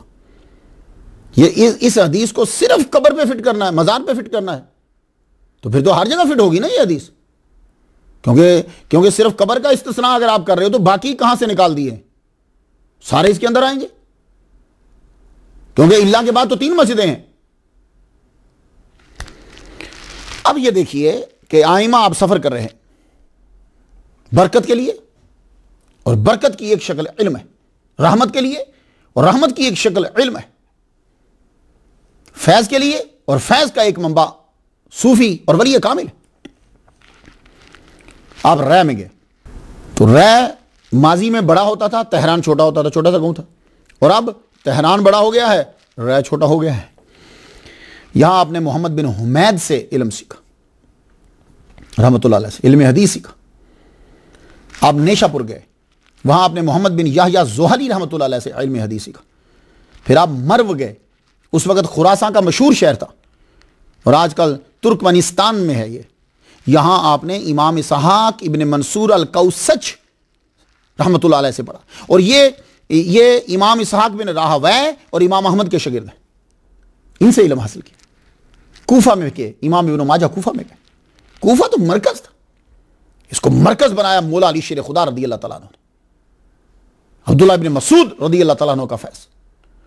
इमाम आज़म नुमान बिन साबित ने इसकी बुनियादों को मजबूत किया। कूफा में हर इमाम कूफा में गया है, हर मुहद्दिस जो है उसको कूफा से गुजरना पड़ा या कूफी उस्ताद से पढ़ा। आप भी कूफा गए, इराक के तमाम इल्मी मराकज़ में गए, खासतौर पर कूफा। वहां आपने मशहूर एरोडाइट अबू बकर इब्ने अबी शैबा से इल्म हासिल किया। उनकी सबसे ज्यादा रिवायात हैं आपकी कुतुब के अंदर, सबसे ज्यादा रिवायात अबू कुरैब से हदीस सीखी, इस्माइल बिन मूसा से सीखी। फिर अब बसरा में भी गया, वहां बशार बुंदार से इल्म हदीस लिया। इनसे तकरीबन आइमा कराम ने हदीस का जो है वो सबक लिया। मोहम्मद बिन मुसन्ना अबू मूसा अज़्ज़ामिन से इल्म सीखा, अल्लाह अकबर जल्ला शाह। फिर आप वासित शहर में भी गए, ये कूफा और बसरा के बीच में है। यहां मोहम्मद बिन सिनान वास्ती से इल्म हदीस जो है वो आपने सीखा। शाम में आप गए, सीरिया में, आजकल तो सीरिया का अजीब सा हाल है, खुदा ताला रहमत नाज़िल फरमाए। शाम भी गए, दिमश्क में गए, हिशाम इब्ने अम्मार से हदीस का इल्म लिया आपने दिमश्क के अंदर। अब्बास इब्न अल वलीद अल खल्लाल से हदीस का इल्म लिया आपने। हिम्स में, ये भी शहर का नाम है, आपने मोहम्मद बिन मुस्तफ़ा और हिशाम बिन अब्दुल मलिक से हदीसें ली आपने। वहां तरसूस में गए, वहां आपने ज़ुहैर बिन मोहम्मद बिन कुमैर से इल्म जो है वो हासिल किया आपने। फिर आप मदीना गए, वहां आपने अहमद बिन इस्माइल बिन मोहम्मद बिन नुबीह या नौबैह, दोनों प्रोनाउंसिएशन है, नुबैह जो है नुबैह, वहां उनसे जो है आपने इल्म सीखा। इमाम मालिक के शागिर्द इमाम मुसअब बिन ज़ुहरी से आपने इल्म सीखा। फिर आप मक्का गए, वहां आपने इब्राहिम बिन मोहम्मद बिन अब्बास शाफई रहमतुल्लाह अलैह से इल्म सीखा, और जुबैर इब्न बक्कार काजी मक्का से आपने इल्म सीखा। अल्लाह, मिस्र की तरफ फिर आप बढ़े, यहां आपने रबी बिन सुलेमान अल मुरादी जो इमाम शाफई रहमतुल्लाह अलैह के शागिर्द थे, इनसे इल्म सीखा। यूनुस बिन अब्दुल आला, हरमला बिन यहया, अबू ताहिरा बिन सरह वगैरह से आपने जो है वो इल्म सीखा। आपने तकरीबन तमाम इस्लामी इलाके फिर लिए और मशहूर उलमा से आपने हदीसों को यकजा किया। फिर आप वापस अपने शहर कज़वीन में वापस पलट आए, आपने पढ़ाना शुरू कर दिया। जहां कभी आपके उस्ताद का हल्का लगता था, उस जगह पे फिर आपको सीट मिली, आप बैठे। अब पढ़ाने का तरीका जो है वो क्या होता था, हर एक के पढ़ाने का तरीका जुदा है और हर दौर में तरीका जुदा रहा। एक उस्ताद, सिर्फ शागिर्द, एक उस्ताद और मजमा और शागिर्द, एक उस्ताद, शागिर्द और मजमा और सुनने वाले और आम आदमी सब, ये क्लासेस के तरीके होते थे। तो जो वक्त आगे बढ़ता गया, लोग बिजी होते गए, तो फिर एक उस्ताद, काफी सारे शागिर्द, एक ही क्लास। तो फिर आहिस्ता आहिस्ता हो गया, क्लासिफाई कर दिया गया, ये पहला साल, ये दूसरा साल, ये तीसरा साल, ये चौथा साल। पहले ऐसा भी नहीं होता था, जिसका जो दिल करता था, अगर पिछली किताब पढ़ी है तो आगे बैठ जाए, उसके अंदर बैठ जाए, अगर उसके पास नॉलेज पिछला है तो अगली किताब में बैठ जाए। अब इमाम इब्न माजा रहमतुल्लाह अलैह जब आप हदीस का सिखाना शुरू किया तो क्या तरीका कार था, आप बैठते ऊपर, आपकी राइट साइड के ऊपर शागिर्द बैठता, वो एक होते या दो, एक लिखता जाता, आप हदीस को बयान करते, या शागिर्द शुरू करता, आप हदीस को बयान करते। अब शागिर्द का काम दो होते, एक तो वो हदीस को लिखता जाता, दूसरा वो उस हदीस की तशरीह करता। अगर उससे तशरीह नहीं होती तो इमाम इब्न माजा रहमतुल्लाह अलैह खुद उस हदीस की तशरीह फरमाते। इमाम इब्न माजा रहमतुल्लाह अलैह, बहुत शौक था आपको, सारी सारी रात आप पढ़ते रहते थे और हदीस मुबारक को याद करते थे। आप लिखते भी थे और याद भी करते थे। अल्लाह ताला ने आपको कमाल का हाफिज़ा जो है वो अता फरमाया। अल्लाह अकबर जल्ला शानो, बहुत सी किताबें जो है वो आपने तहरीर फरमाई, लेकिन शोहरत सुनन इब्न माजा को हुई। आपने ये किताब तहरीर की, तहरीर करते हुए आपने उन शराइत को भी अपनाया जो शराइत जो हैं वो बड़े आइमा ने अपनाई थी। इमाम बुखारी ने सिर्फ 4000 हदीसें लिखी, 96,000 छोड़ गए। ये 4,000 मुकर्रर की बात कर रहा हूँ। इमाम मुस्लिम ने भी 4,000 लिखी, 96,000 ये भी छोड़ गए। इमाम अबू दाऊद ने 4,800 लिखी, ये भी 95,200 छोड़ गए। तो इमाम इब्न माजा रहमतुल्लाह अलैह ने उन हदीस मुबारका को भी लिखा जिनको ये छोड़ गए थे। आज के दौर के अंदर लोग ये समझते हैं कि हदीस मुबारका सिर्फ वही हैं जो बुखारी में है। इमाम बुखारी रहमतुल्लाह ने सिर्फ 4,000 लिखी हैं, 96,000 वो छोड़ गए हैं। इमाम मुस्लिम ने भी 4,000 लिखी हैं, 96,000 वो भी छोड़ गए हैं। इमाम अबू दाऊद रहमतुल्लाह अलैह ने भी 4,800 लिखी हैं, 95,000 वो भी छोड़ गए हैं, 95,200।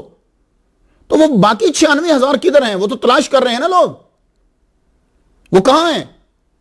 तो अब क्या होता है कि जो ही वक्त आगे गुजरा, अगर किसी एक आदमी ने एक जाविये से कह दिया कि यह आदमी ज़ईफ है, तो लोगों ने उस हदीस मुबारका को ही टोटल छोड़ दिया। तो इमाम इब्न माजा रहमतुल्लाह अलैह ने आपने किताब लिखते हुए इमाम बुखारी और मुस्लिम के तरीके को भी इख्तियार किया, उनकी सिफात और खूबियों को इख्तियार किया।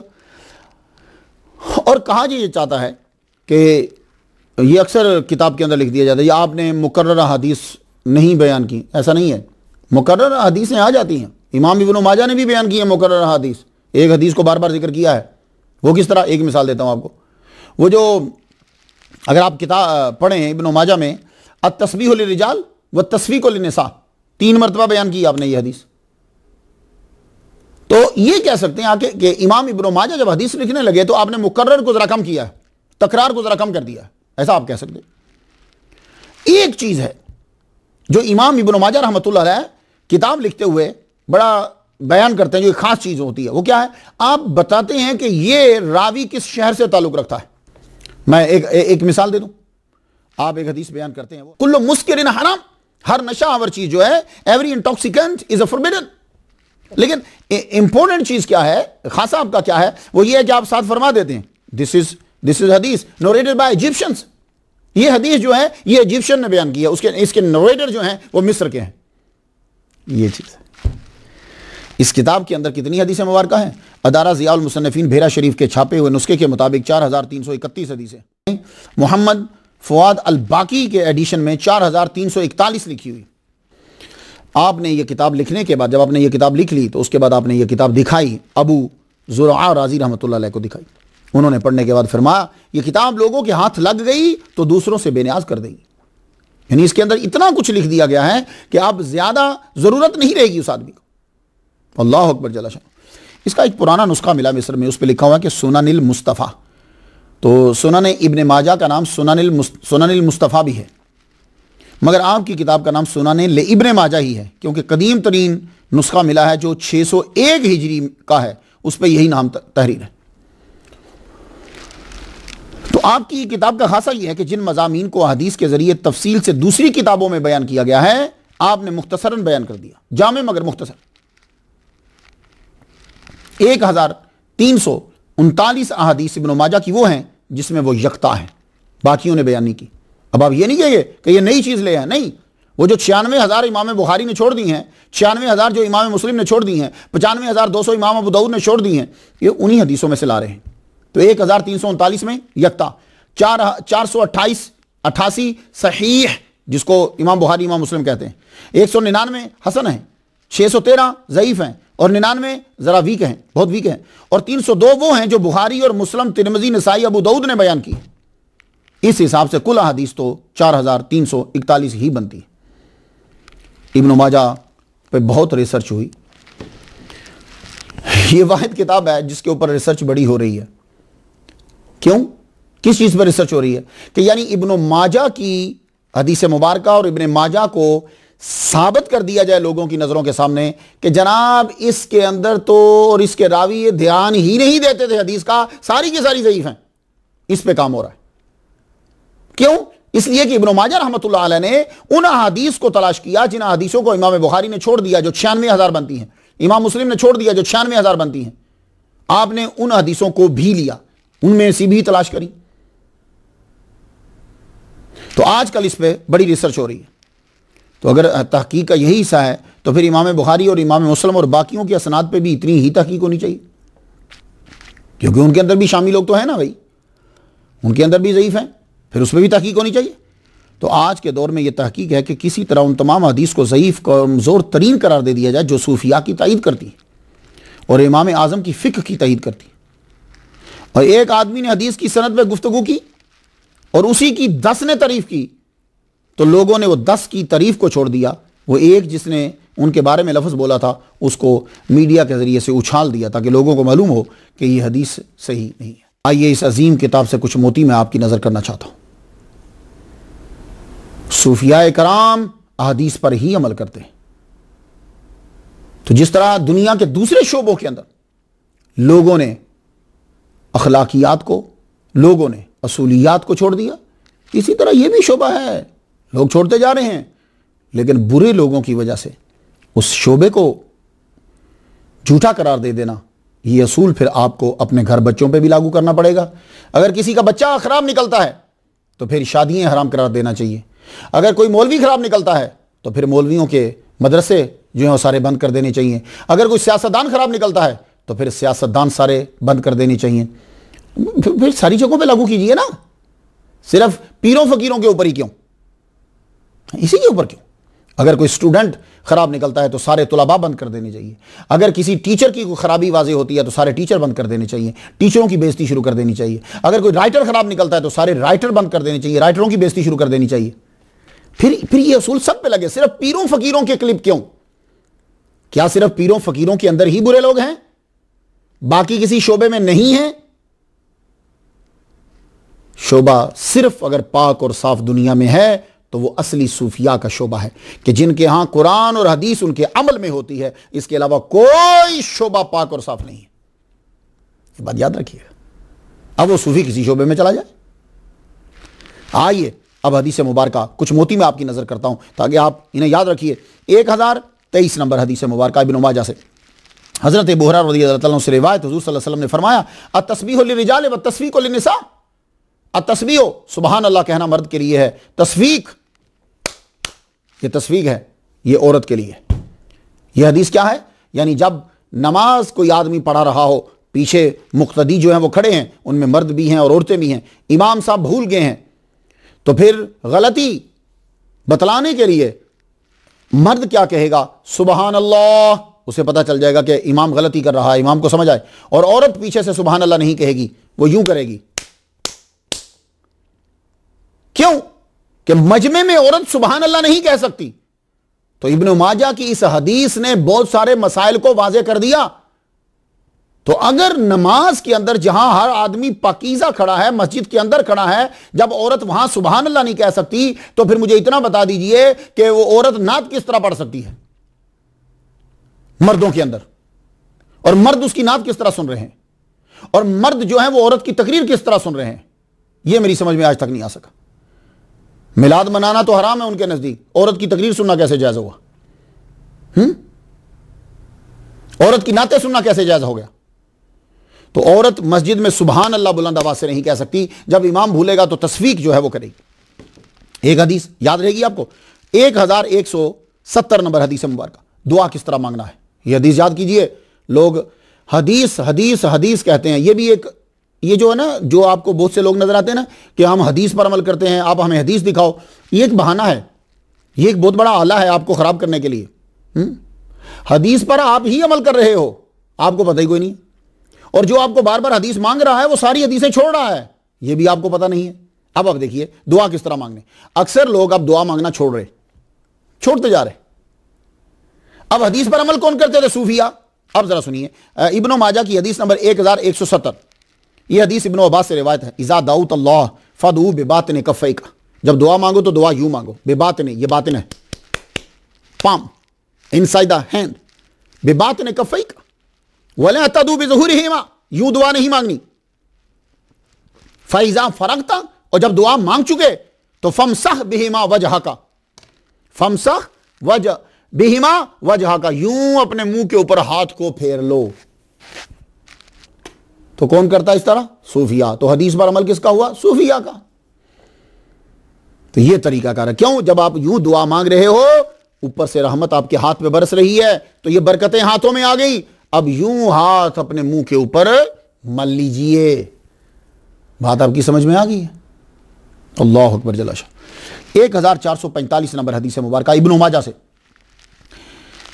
इस हदीस मुबारका में, ये जो हदीस है इसी पर सूफिया का अमल है।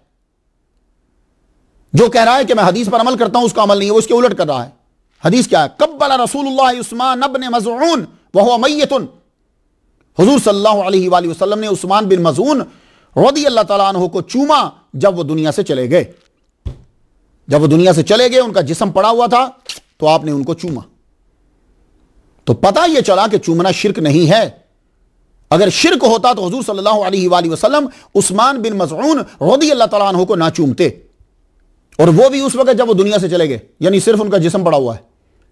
दूसरी हदीस 1446 नंबर हदीस मुबारका, अन्ना अबा बकरिन कब्बल नबिय्य व हुवा मय्यतुन, जब हुजूर सल्लल्लाहु अलैहि वसल्लम दुनिया से तशरीफ ले गए तो हजरत अबू बकर रज़ियल्लाहु तआला अन्हु ने हुजूर सल्लल्लाहु अलैहि वसल्लम को चूमा। अब वो डॉक्टर साहब कहां हैं जो कहते हैं कि पहले अकीदत मोहब्बत होती है, फिर अकीदत होती है, फिर पूजा होती है, तो इसलिए चूमना हराम है। तो ये अब क्या है? ये चूम रहे हैं तो क्या इसके बाद ये पूजा करेंगे? सुभान अल्लाह, क्या कहने। सिर्फ एक फिरके को गलत साबित करने के लिए वकालतनामा जारी किया जाता है, वो वकीलों की तरह जरा की जाती है, ऐसा हरगिज़ नहीं है। अब मैं चूंकि ये हदीस इब्न माजा से आ गई तो मैं दो बातें और अर्ज कर जाऊं। सहाबा कराम का यह तरीका था कि वो हुजूर सल्लल्लाहु अलैहि वसल्लम के हाथ मुबारक, पाँव मुबारक, जिस्म मुबारक को बहाने बहाने से चूमते थे, बहाना ढूंढते थे कि जरा बहाना मिल जाए चूम ले। और हुजूर ने कभी नहीं फरमाया कि चूमना शिरक है। अब आपने, हुजूर ने खुद चूमा तो चूमना शिरक है, तो नबी पे क्या फतवा है? हजरत अबू बकर सिद्दीक जो अफजलुल बशर बादल अंबिया बितहकीक, उन्होंने चूमना शिरक है, तो उन पे क्या? ये सिर्फ सूफिया अमल करते हैं हदीसों पे, और कोई नहीं करता। तीसरे नंबर पे अब हदीस सुनिए, मैं आपको अबू दाऊद से हदीस देना चाहता हूं, किताबुस सलाम के अंदर, याद रहेगा अबू दाऊद किताबुस सलाम से हदीस है। बीबी फातिमा तो ज़हरा रज़ियल्लाहु तआला अन्हा का तरीकाकार था, आप जब तशरीफ लाती तो हुजूर सल्लल्लाहु अलैहि वसल्लम पहले खड़े हो जाते, आपके हाथ को बोसा देते, और जब हुजूर सल्लल्लाहु अलैहि वसल्लम उनके घर जाते आप खड़ी हो जाती और आप हुजूर के हाथों को बोसा देती। अब अगर किसी के हाथ चूमना शिर्क है तो फिर बीबी फातिमा तो ज़हरा रज़ियल्लाहु तआला अन्हा पर क्या फतवा लगेगा? यह अबू दाऊद किताबुस सलाम के अंदर है, मैं हदीस पढ़ा हूं। तो पता यह चला कि बड़े की जो इज्जत और तज़ीम है वो शिर्क में नहीं आती। तो अब अगर कोई बीबी फातिमा तो ज़हरा रज़ियल्लाहु तआला अन्हा की सुन्नत पर अमल करते हुए अपने पीर का, अपने अब्बा का, उस्ताद का हाथ चूमता है तो मुशरिक कैसे हुआ? तो इससे अंदाजा लगा लीजिए कि हदीस पर अमल कौन कर रहा है? सूफिया। तो होता ही है कि आप लोगों को चूंकि नॉलेज नहीं है, इसलिए एक आदमी एक चीज को दबा के फैला देता है। कह दो कि हाथ चूमना शिरक है, कह दो हाथ चूमना शिरक है, कह दो हाथ चूमना शिरक है, कह दो। अगले आदमी ने कौन सी जाके अबू दाऊद किताबुस सलाम से हदीस पढ़ना है? कौन जाके तहकीक करेगा? मेरी बात आपकी समझ में आ गई ना? तो ये तो सूफिया कराम अपने पीर का जो हाथ चूमते थे वो ये सुन्नत है। आप कहेंगे जी वो तो बेटी थी, तो अच्छा, तो बेटी के लिए इस्लाम नहीं है? बेटी के लिए इस्लाम नहीं है? बेटी शिरक कर सकती है? वो खुदा का खौफ करो। चलिए ये भी मान लेते हैं जी वो बेटी थी, आगे चलिए। दूसरी हदीस मुबारका फिर अबू दाऊद शरीफ किताबुस सलाम से, हजरत अबू ज़ारे जो अब्दुल कैस के वफद में थे, फरमाते हैं कि जब हम मदीना मुनव्वरा में हाजिर हुए तो तेजी से अपनी सवारियों से उतरे और हुजूर सल्लल्लाहु अलैहि वसल्लम के हाथ भी चूमे और पांव भी चूमे। अल्लाहु अकबर जल्ल शानो। सैयद शाह तुराबुल हक साहब मद्दज़िल्लाहुल आली, मैं अभी कराची गया हुआ था, मैं उनको मिलकर आया हूँ। उनके साथ मैंने असर की नमाज अदा की, वो जो मस्जिद हबीब है, मैं उनके लेफ़्ट साइड पे मैं बैठा, फिर उन्होंने मुझ पर नवाजिश की बंदा नज़जीज़ पे, मुझे घर बुलाया, 30 मिनट तक टाइम दिया, मैं बैठा, मैंने उनके हाथ चूमे, मैं उनके पहले ही मैंने उनके पाँव चूम लिए। मैंने सैयद ज़ादे हैं, गौस पाक की औलाद में से हैं, आले रसूल हैं, तो सैयद ज़ादे की तौहीन करके कोई इंसान खुश नहीं रह सकता, और गौस पाक के बच्चे की तौहीन करके कोई खुश रहेगा? हाय हाय, ऐसा कभी नहीं होगा। तो 30 मिनट मुझे टाइम दिया, मैं बैठा उनके पास, मैंने उनके पाँव भी चूमे। ये है हदीस, ये सहाबा कराम ने हुजूर के पाँव चूमे और हुजूर ने मना नहीं किया। सैयद शाह तुराबुल हक मद्दज़िल्लाहुल आली, उनके मैंने पाँव चूमे, ये सुन्नत सहाबा की, वो औलाद है मोहम्मद मुस्तफ़ा सल्लल्लाहु अलैहि वसल्लम की। कोई बहुत बड़ा अल्लामा हो जाए, बहुत बड़ा कुतुब हो जाए, आला हज़रत अज़ीमुल बरकत शाह रज़ा बरेलवी रहमतुल्लाह मुजद्दिद थे ना भाई, लेकिन सैयद की इज्जत करते थे। क्यों? इसलिए कि वो मुजद्दिद तो हैं, पर जो सैयद है उसकी एक निस्बत है मोहम्मद मुस्तफ़ा सल्लल्लाहु अलैहि वसल्लम से, तो वो मुजद्दिद होकर सैयद की इज्जत कर रहे हैं। तो पता चला कि मुजद्दिद वो होगा कि जो सैयद की तज़ीम करेगा, सैयद की इज्जत करेगा। ये बात याद रखिएगा, ये भी मुजद्दिद की निशान, मुजद्दिद आले रसूल की इज्जत जरूर करेगा। तो हम लोग अगर आले रसूल के खिलाफ अपनी करामत को वाज़े करने लग जाएं, अल्लामान अल हफीज़, फिर इंतज़ार कीजिए कि अजाब कब नाजिल होता है। तो वो सैयदजादे से मैं मिला, उनके पाँव मैंने चूमे, हाथ चूमे। तो फिर मुझे जब मैं आने लगा तो मुझे कहने लगे, मुख्तार शाह तू ही दुआ कर। मैं रो पड़ा, मेरी आंखों में आंसू आ गए, पूरी महफिल जो है वो रो पड़ी। इब्राहिम साहब थे वहाँ, जामिया फ़रूकिया के काफ़ी बंदे मेरे साथ गए थे कि वहाँ जामिया फ़रूकिया में मैंने जुमा पढ़ाया। तो ये जो अमल है ये सूफिया में आपको मिलेगा। तो जो भी आपको कहे कि हाथ चूमना शिरक है, पाँव चूमना हराम है, तो उसी वक्त आपने ये हदीस मुबारका जो है वो लेकर आनी। एक बीबी फातिमा तुज़ारा रज़ियल्लाहु तआला अन्हा की, फिर अबू दाऊद शरीफ किताबुस सलाम के अंदर सहाबा कराम की। तो सहाबा कराम जो है वो बहाने से हुज़ूर सल्लल्लाहु अलैहि वसल्लम के हाथ मुबारक को चूमा करते थे, जिस्म मुबारक को वसीला बनाना। इमाम इब्न माजा रहमतुल्लाह अलैह ने फिर हदीस लिखी, 1374 नंबर हदीस है। एक नबीना हुज़ूर सल्लल्लाहु अलैहि वसल्लम की बारगाह में तशरीफ़ लाए, अर्ज़ की अल्लाह से दुआ कीजिए कि वो मुझे बिनाई अता फरमा दे। आपने फरमाया अगर चाहे तो दुआ को तेरे लिए मौखिर कर दूँ, जबकि वो तेरे लिए बेहतर है, और अगर चाहे तो तेरे हक़ में दुआ करूँ। अर्ज़ की दुआ फरमाइए। आपने फरमाया ये तवज़्ज़ा फ़युहसिना वुज़ूअहु व युसल्ली रकातैनि व यदू बिहाज़ा दुआ अल्लाहुम्मा इन्नी असअलुका व अतवज्जहु अलैका बिनबिय्यिका मुहम्मद नबी रहमति या मुहम्मद इन्नी क़द तवज्जहतु बिका इला रब्बी फ़ी हाजति हाज़ी लितुक़दाली अल्लाहुम्मा फ़शफ़िउ फ़िय्या। ये सब याद कर लो। ये ज़बरदस्त दुआ है जो मोहम्मद मुस्तफ़ा सल्लल्लाहु अलैहि वसल्लम ने अपने सहाबी को सिखाई। इसके अंदर बहुत सारे मसाइल हैं। एक तो मसला ये है कि जो हम कहते हैं या अल्लाह उसके सदक़े से करम कर दे, उसकी ये असल है। और दूसरा जो लोग कहते हैं जी या रसूलल्लाह या मोहम्मद क्यों कहते हैं, उसकी भी ये असल है। तो इब्न माजा रहमतुल्लाह अलैह ने यह हदीस लिखी और हुज़ूर सल्लल्लाहु अलैहि वसल्लम से फरमाया कि जाओ जाकर अच्छा सा वज़ू करो, वज़ू करने के बाद 2 नफिल पढ़ो, 2 नफिल पढ़ने के बाद ये दुआ मांगो कि अल्लाह अल्लाहुम्मा इन्नी असअलुका व अतवज्जहु अलैका बिनबिय्यिका मुहम्मद, तेरे नबी मोहम्मद मुस्तफ़ा सल्लल्लाहु अलैहि वसल्लम के वसीले से मैं तेरे से सवाल करता हूँ, मुतवज्जे होता हूँ परवरदिगार आलम, मेरी दुआ जो है वो कबूल फरमा, मेरी ये हाजत जो है वो पूरी फरमा दे। लितुक़दाली अल्लाहुम्मा फ़शफ़िउ फ़िय्या, अल्लाहु अकबर जल्ला शान। ये जब आएगा फ़ी हाजती हाज़िही, यहाँ आपने अपनी हाजत को बयान करना है। तो उन्होंने जब दुआ मांगी, यूं हाथ फेरा, अल्लाह ताला ने उनको बिनाई अता फरमाई। अब लोग इसके ऊपर लगे हुए हैं कि हम किसी ना किसी तरह इस हदीस को ज़ईफ़ करार दे दें, क्योंकि अगर वो इस हदीस को ज़ईफ़ करार नहीं देते, कमज़ोर या झूठी करार नहीं देते, तो पूरा मसलक जो है वो ख़त्म हो जाएगा। तो अब इसके ज़ईफ़ होने में लगे हुए। लेकिन आप सुन लीजिए अब सब के सब लोग, ये हदीस मुबारका मुख्तलिफ लफ्ज़ के साथ तिरमिज़ी में भी है, किताबु दावात में है, मुस्नद इमाम अहमद में भी है, अत-तारीख़ कबीर बुखारी सफ़ा 209 पे भी है, अत-तरग़ीब व तरहीब जिल्द पहली सफ़ा 272 पे भी है, मजमा-उज़ ज़वाइद जिल्द 2 सफ़ा 279 पे भी है, मोजमुल कबीर जिल्द अव्वल सफ़ा 184 पे भी है, और फतावा इब्न तैमिया जिल्द पहली सफ़ा 274 पे है कि इसकी असनाद सही हैं। और वह क़ाल अबू इसहाक़ हाज़ा हदीसुन सहीहुन, हज़रत अबू इसहाक़ ने फरमाया यह हदीस बिल्कुल सही है जो इब्न माजा रहमतुल्लाह अलैह ने नकल करी है। बात आपकी समझ में आ गई हुज़ूर?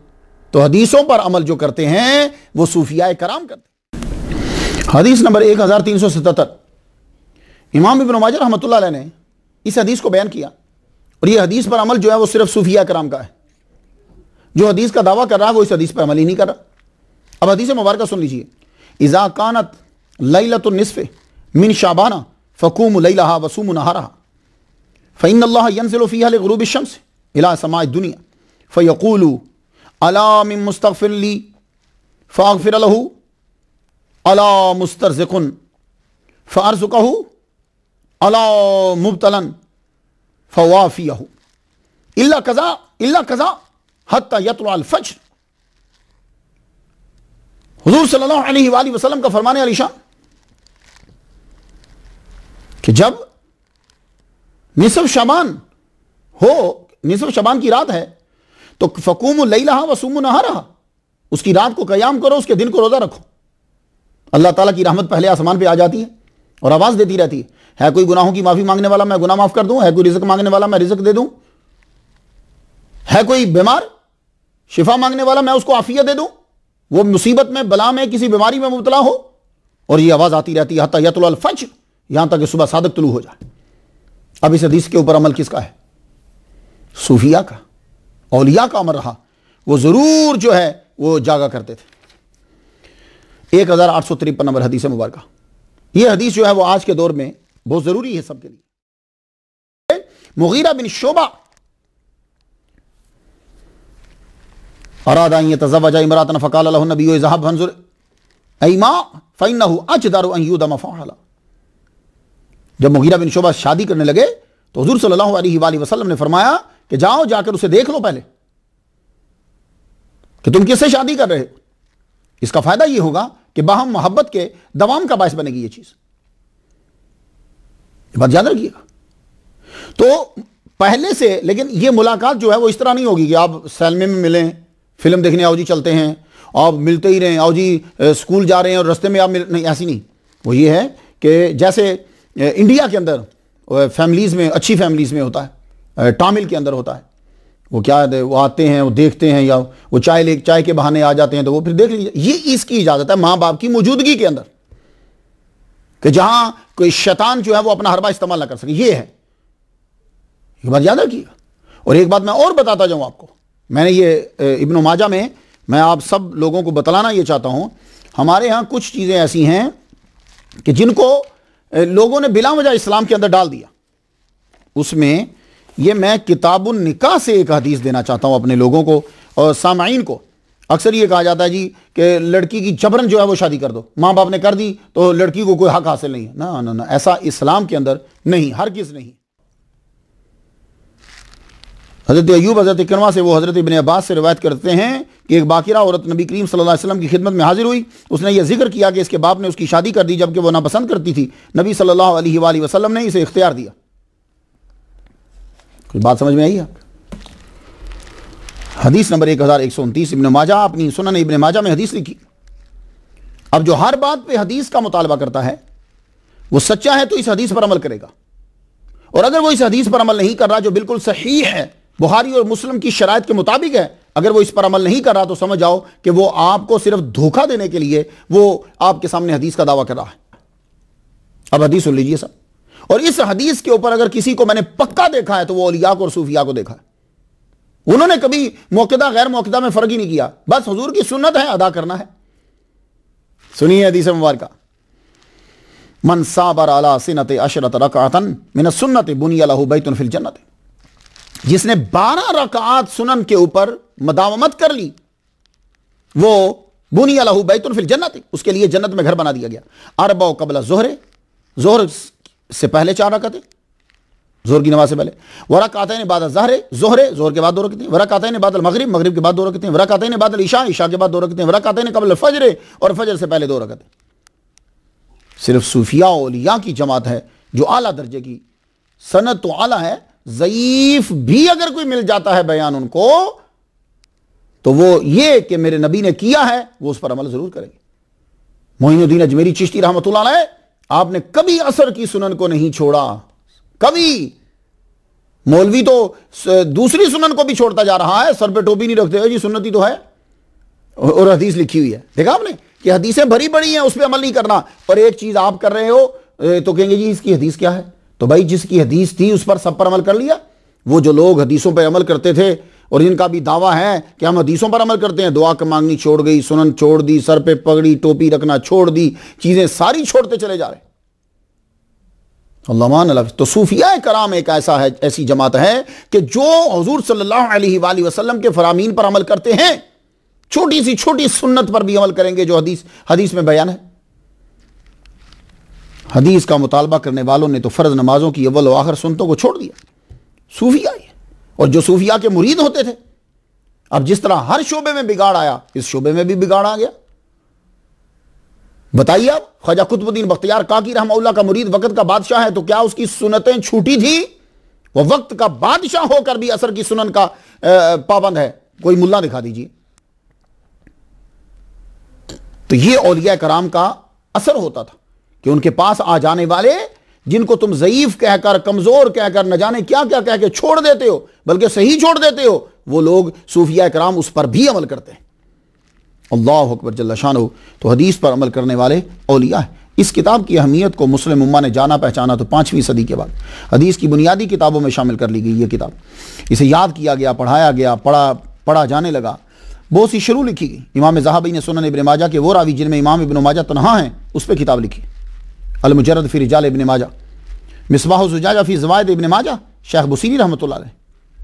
बहरहाल जो भी आदमी किताब पढ़ेगा वो समझेगा कि बहुत मेहनत करी। ये सफ़र जो है वो जारी रहा, सफ़र चलता रहा। आपका सफ़र 209 हिजरी से चला था, 273 हिजरी पे जाके रुका। तकरीबन 64 साल का सफ़र है। इसमें आपने बहुत सीधा रास्ता इख्तियार किया। बचपन माँ बाप की ताबे फरमानी में गुजारा, हो संभाली तो खालिक को पहचाना, उसकी अतात शुरू की। फिर लोगों को रास्ता दिखाने समझाने के लिए हदीस बयान करने का रास्ता इख्तियार किया। खुद सीखने के बाद सिखाने का सिलसिला शुरू किया। आपने शादी भी की, अल्लाह ताला ने आपको बेटे अता फरमाए। शादी आपने बड़े अच्छे घराने के अंदर की, और इतना अच्छा घराना था, उस घराने को अच्छा मैं इसलिए भी कह रहा हूँ कि आपकी ज़ोजा मोहतरमा ने आप ही से हदीस मुबारका को सीखा, हदीस मुबारका को याद किया। और वो वहाँ कज़वीन के इलाके के अंदर औरतों के मजमे में खिताब फरमाया करती थी, और औरतें ही उनकी तकरीर को सुना करती थी। हाँ, ये बात ये नहीं औरत तकरीर कर रही है बंदे सुन रहे हैं, औरत ही तकरीर किया करती थी। वो हदीस बयान करती हैं और लड़की हैं वो आकर आपसे हदीस मुबारका सीखा करती थी। ये सिलसिला जो है वो जारी रहा। अल्लाह अकबर जल्ल शानो। इमाम इब्न माजा अहादीस का दरस देने के लिए दूर दराज जाया करते थे, दूसरे शहरों में भी जाया करते थे, और लोग हदीस जो है वो आपसे सुनते। आप हदीस आखिरी उम्र में क्या हुआ कि आपका जो आखिरी सफ़र है वो उस वक्त बूढ़े हो चुके थे आप, लेकिन आप दिमश्क के अंदर गए हुजूर सल्लल्लाहु अलैहि वसल्लम के फरामीन सुनाने के लिए, हदीस सुनाने के लिए। वहाँ आपने लोग आए, हदीसें बयान की, लोगों ने आपसे सुनी। उसके बाद आप दिमश्क से फिर वापस कज़वीन आ गए। ऐलान हुआ इमाम इब्न माजा तशरीफ़ ला रहे हैं। आप आए, आखिरी उम्र में भी अहादीस सुनाना तर्क नहीं किया आपने, थोड़ा, लेकिन सरकार सल्लल्लाहु अलैहि वसल्लम के बयान करते रहते थे। और आपकी आदत मुबारक ये थी कि चूँकि आप कैस्पियन सी के पास ही रहते थे, तो किनारे पे खड़े होकर, पानी के पास खड़े होकर अल्लाह ताला की हमद बयान करते। समंदर की लहरें गवाह हो जाए, ये पानी जहाँ जहाँ जाएगा ये भी गवाह हो, तो अब अल्लाह की हमद बयान तारीफ़ करते वहाँ खड़े। ये आपका तरीका कार था। अल्लाह अकबर जल्ल शानो। माह रमज़ान अल मुबारक आ गया, 273 हिजरी आपका बुलावा आ गया। 64 साल उम्र थी तब। मुस्लिम हाकिम अल मुतमिद अल्लाह अब्बासी खलीफा था। आपका जनाजा आपके भाई अबू बकर ने पढ़ाया, और कब्र में आपको आपके बेटे अब्दुल्ला ने उतारा, और आपको कज़वीन में ही दफना दिया गया। मुझे ये तलाश करने के लिए कहते जी आपको दफना दिया गया, आगे डिटेल नहीं होती थी। मैंने फिर प्रोफेसर हैं अहमद अलाउद्दीन, कैलिफोर्निया, वहाँ नेवी को पढ़ाते हैं, ये लेक्चर इनका होता है। इन्होंने फिर इस्तिखारा किया और तहकीक की, किताब भी मुझे दी। इन्होंने फिर उनकी कब्र का जो है वो नक्शा खींचकर जो है वो मुझे भेजा, और इन्हें वो कब्र जो है वो मिल गई। तो वहीं जो है कज़वीन के अंदर ही आपकी कब्र अनवर है, कब्रस्तान के अंदर, और उसके थोड़ी दूर जाके एक काला पत्थर है जो निशान है, काफ़ी बड़ा है। उनके सदक़े से अल्लाह ताला वहाँ भी और हम पर भी जो है वो रहमत नाज़िल फरमाए। मैं तो उनके लिए फ़ातिहा काफ़ी अरसा पढ़ रहा हूँ, आप भी फ़ातिहा पढ़ दीजिएगा, इजाज़त दीजिए। व आखिर दावाना अल्हम्दुलिल्लाहि रब्बिल आलमीन।